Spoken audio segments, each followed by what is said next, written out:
Do you want to improve at a quicker pace? Check out GITGUDRacing.com. I've coached hundreds of drivers, from real-life racers to sim enthusiasts, who experience rapid improvement after just one session. And while investing in top-notch hardware is great, imagine how much more you can elevate your experience by adding coaching to the mix. My methods are practical, aiming to break down complex concepts into easily digestible bits that are simple to understand. You can find reviews of the sessions I've conducted on the Fiverr link provided in the video description. Let's elevate your racing skills together. Now for the track guide. For turn 1, this is quite tricky with this car with a fixed setup.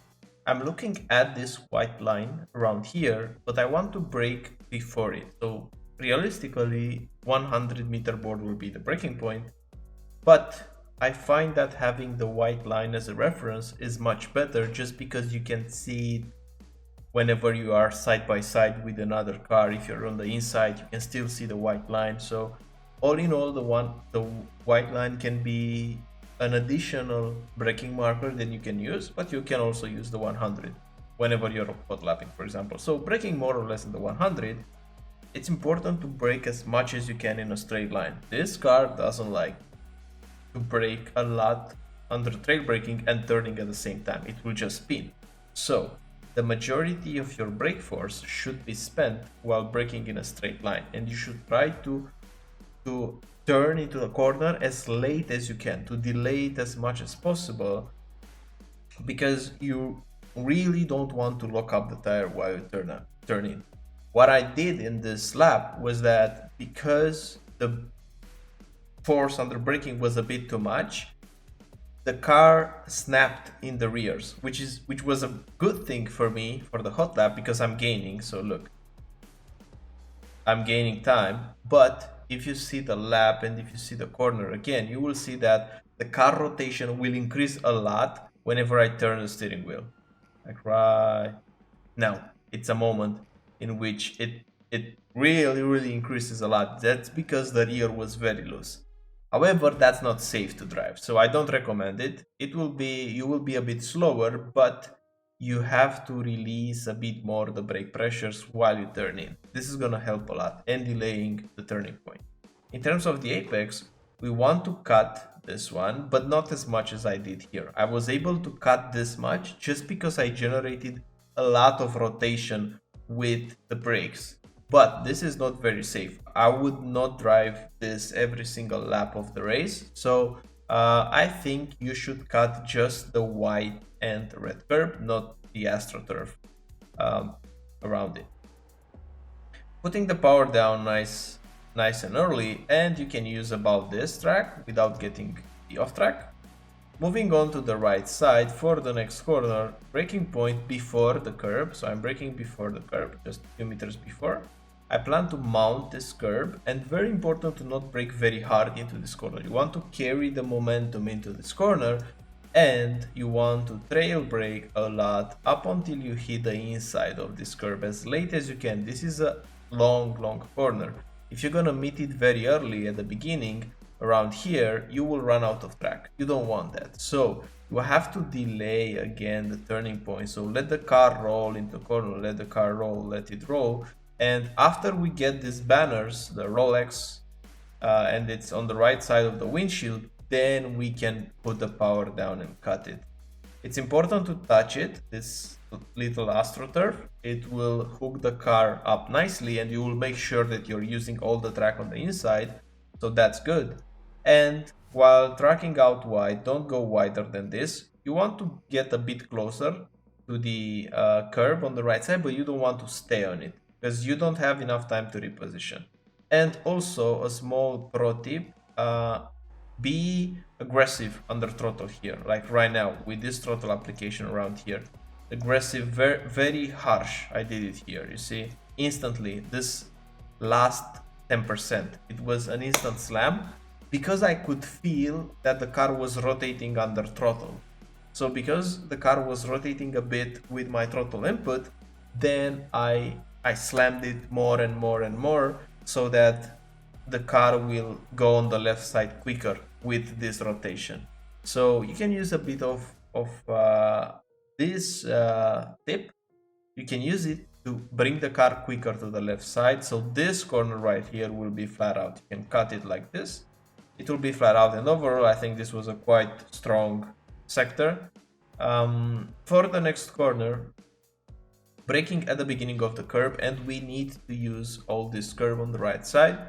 We need to mount it, and you can cut a lot here. You can cut a lot more. I'm still cutting, but you can cut just a bit more actually without getting the off track. The off track limit is very sensitive, so don't try to cut all the way to the grass because you will get an off track, especially with this car where the cockpit is on the right side of the car. It's not gonna be very easy to get used with it, because normally you were driving on the left side or in the center, but this car is a bit different. So if you're not used with it, it will take you a bit of time to properly position the car into this corner. For me, it took a lot of time actually. I think I did more than 10 laps getting the off track here, so keep that in mind. Don't go all the way to the right side. This is a mistake because I didn't cut enough in the previous corner, because right now it's going to be difficult to reposition the car right here. So avoid this. Don't use all the track there, so you will have a better entry for this corner right here. And this corner is all about delaying your throttle input, like braking, and then whenever you go on power, you have to modulate it. You don't have to slam it because the car will track out wide. So what you can do about it? First things first is using all the track here. So bringing the car all the way to the 13 Marshall post, and use a bit more than what I did here, like put the left tire on the white line. That's going to be the first thing to prepare the exit of the next corner. Now the second thing will be to turn late. If you can manage to go just a few meters forward and then turn the steering wheel, then you will have a later apex. This was a bit too early, so a later apex would have been something like here. And the later apex is going to give you more room on the exit, though more time under throttle. Now moving on to the chicane, braking point at the beginning of the curb. Very important to mount this curb, like aligning yourself with the grass on the left. And downshifting to second, it's important here to cut a lot, because you really want to draw like a straight line in between these curves, like take it in a straight line, don't turn too much. So I have still had to turn a bit, but if you can do it even with less steering angle, that's gonna be ideal. In order to do that, you'll have to cut a lot on the first curve, because that's gonna give you the entry to go almost straight into the next one. And also look on this throttle application. You shouldn't have corrections in the lower 50%. You can have it in the lower 90 because you're hitting this curb, but don't hesitate to put the power down after you hit the first curb. You have a window in which you should aim to get as closely as you can to 90-100% throttle before doing this small lift right here. This is gonna gain you a lot of time. For me here it was like 2/10. For this corner, still in third gear, add this DHL logo, applying the brakes, turning into the corner, cutting here a bit, because we want to have the car on the exit, want to put the power down and have the car all the way to the left side, like this white line. And we want to turn late. This was a bit of an early apex. Again, you should aim to bring the car like 1-2 meters forward and then turn. I didn't have much time to do laps here. I did like 20 minutes of laps, which isn't enough for me with this car, since it's not the car that I usually drive.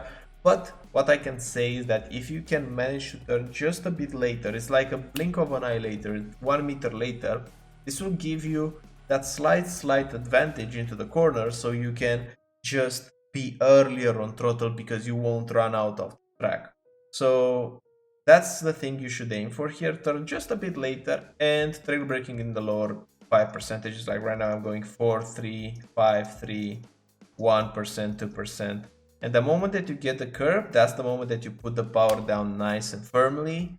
Using all this track on the exit, you can use even a bit more. But if you're gonna use too much, then you will have to use more steering for this corner here. You won't lose that much time either way, so don't focus too much on it. It's more important to have the rotation under trail braking than to use like half a meter more or turn the steering wheel like 5 degrees more. It's not gonna matter as much. For this quick right-hander, beginning of the braking is the moment that you bring the car all the way to the curb. The moment that you touch the curb, I'm applying the brakes and I'm downshifting to third. Fourth is not gonna be enough with the rotation. So you're gonna use this curb, just touch it. It's gonna make it a lot easier to hook the car up and just carry all the speed to this fairly decent straight. And at the end of the straight, the braking point before the beginning of the curb, I found that braking at the curb is a bit tricky. You can lock up the tires.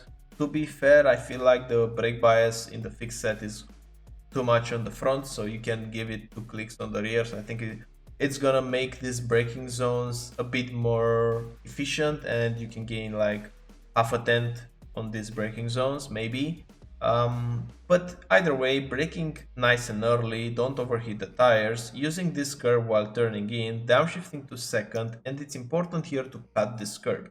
And the moment that you're on the curb, to put the power down. I wasn't that confident to put the power down immediately, so I had to wait up until here, but that should be the cue. The moment that you hit the curb, you cut it nice late and you cut it a lot, then you put the power down and the car will comply. You'll be able to carry the speed. This wasn't an off track, so that's about the limit that you can get away with. Going into the next corner, very hard to pick a precise braking point. I do it mostly on feel. I look at this corner and I'm approximating the distance.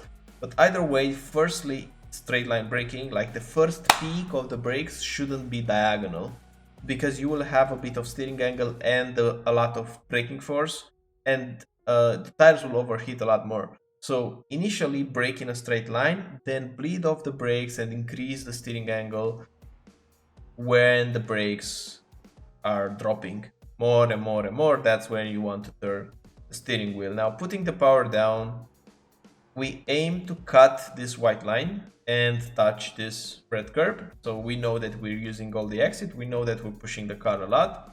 And for the last corner, after this Marshall post, I'm braking and turning. I think it's a bit, the car isn't in the proper position. I could have gone just a bit more forward to the white line and then brake harder, but I brake very softly, and now the car is understeering and I have to wait up until here to put the power down.